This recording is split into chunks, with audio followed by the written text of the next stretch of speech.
o Vasco conseguiu se classificar para a próxima fase, a terceira fase da Copa do Brasil, ao empatar em 3-3 e ganhar nos pênaltis por 4-1 do Água Santa.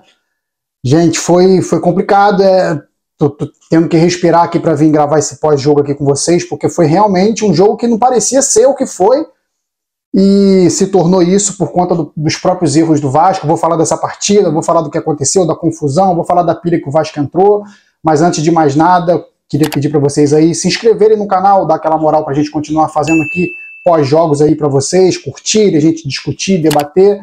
Então se inscreve, compartilha nos grupos de WhatsApp e Telegram. Então, cara, dito isso, o Vasco perdeu uma oportunidade de até golear o Água Santa nos primeiros 30 minutos, porque o Vasco foi completamente dono absoluto da partida.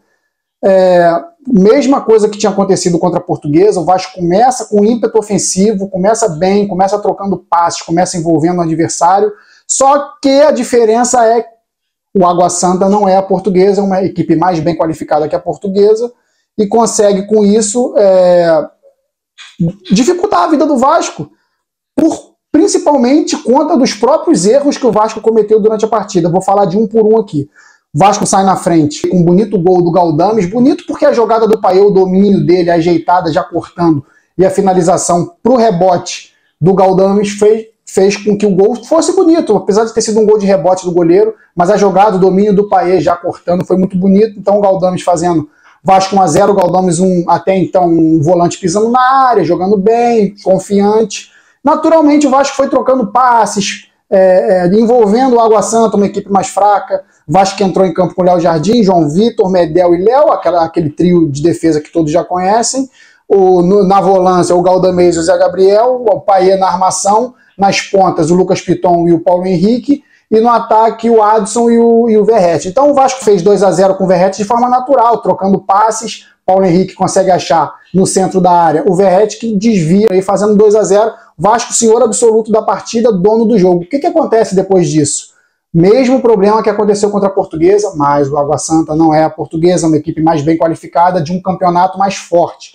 E se levar em consideração ainda que é o atual finalista do Campeonato Paulista do ano passado. Então o Vasco pensou que ia conseguir controlar o jogo como fez contra a Portuguesa, Paulo Henrique dando balão, o Vasco frouxo na marcação, deixando o Água Santa jogar. Água Santa que perdeu um gol cara a cara com o goleiro numa jogada errada do Medel ali com o sistema defensivo. O jogador finalizou para fora, se eu não me engano, deixa eu ver aqui o nome dele. O Júnior Todinho perdeu pela falta de qualidade técnica, senão já seria o gol de empate, né, que foi logo após o primeiro gol do Água Santa, e continuou pressionando, o Vasco continuou dando espaço, ao mesmo tempo que o Vasco tinha chances, oportunidades de fazer o terceiro, continuava dando muita liberdade para o Água Santa pelo menos diminuir. A Água Santa foi e botou uma bola na trave, numa bola parada, e no final do primeiro tempo consegue diminuir e levar para o segundo tempo uma partida que estava praticamente definida para o Vasco, se a gente for levar em consideração 30% ali do jogo, pelo menos ali, aqueles 30 minutos iniciais do Vasco. Aí o segundo tempo começa e o Vasco totalmente desarrumado, o Vasco não consegue achar futebol no segundo tempo em momento nenhum, diferente do primeiro. E o Água Santa gosta do jogo, é o franco atirador, a equipe pequena, a equipe que não tem nada a perder, foi para cima, naturalmente, finalizando de forma natural, trocando passes, o Vasco não se achava. Eu acho que o Ramon Dias errou, ele foi tentar consertar o problema do meio campo, ele piorou, ele tirou o Adson, botou o David, e tirou o Zé Gabriel, tirou o Galdamés para colocar o Rossi. Então, um dos poucos jogadores do Vasco no meio campo que conseguia, não é aquele primor de pegada, como eu falei, o Galdamés não tem essa característica. Então ele conseguiu destruir o pouco que estava funcionando, que era o Galdamés no meio campo, dando consistência, um pouco de consistência na saída de bola. Então ele bota o Rossi, a entrada do Rossi no lugar do Galdamés eu não colocaria, foi uma substituição para mim que abriu o time e tirou qualquer possibilidade do Vasco trabalhar a bola no meio campo.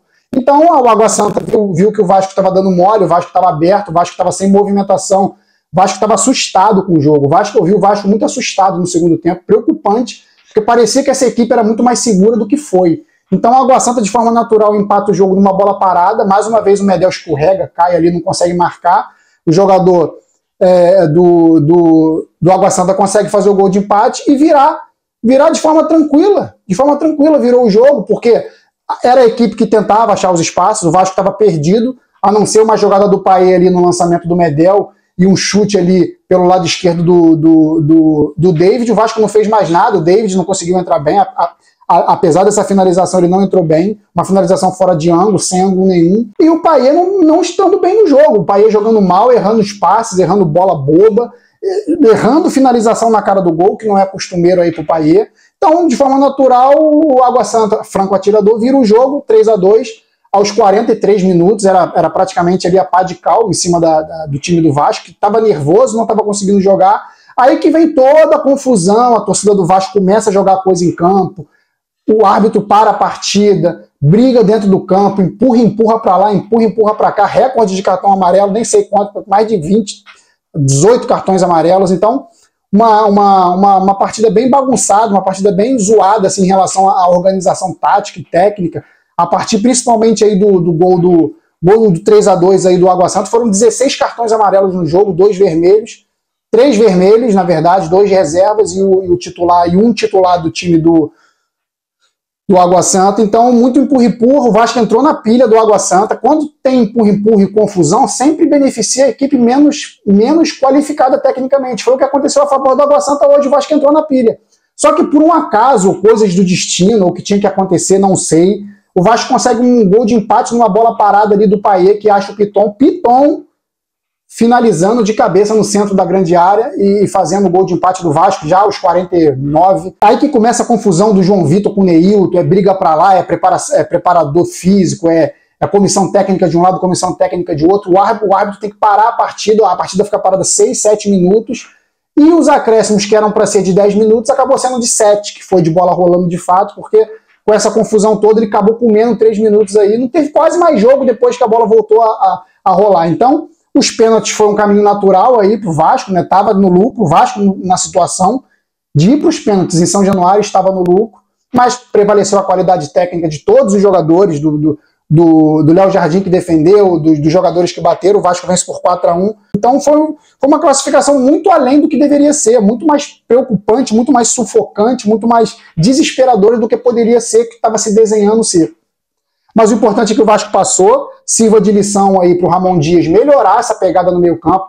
O Lédio Carmona aqui, ele sintetizou muito bem esse time do Vasco. O Vasco é um time que meio campo do Vasco, quando vai partir para o ataque, com o Galdamés, com o Zé Gabriel, com os 2 alas no 3-5-2, o Vasco ataca muito bem. Só que para defender, não tem defendido com a mesma qualidade do que tem atacado. Então, Ramon Dias vai ter trabalho para corrigir isso. É de se preocupar, porque o Nova Iguaçu também não é uma equipe de bobeira. A terceira fase da Copa do Brasil já entram os times da Libertadores, que jogam Libertadores, que se classificaram para Libertadores. Então, é de se preocupar bastante. Não tivemos grandes reforços de peso nessa janela. É de se abrir o olho aí para melhorar essa pegada do meio campo aí, talvez mudando o esquema tático, botando um jogador a mais, um Matheus Carvalho no meio campo.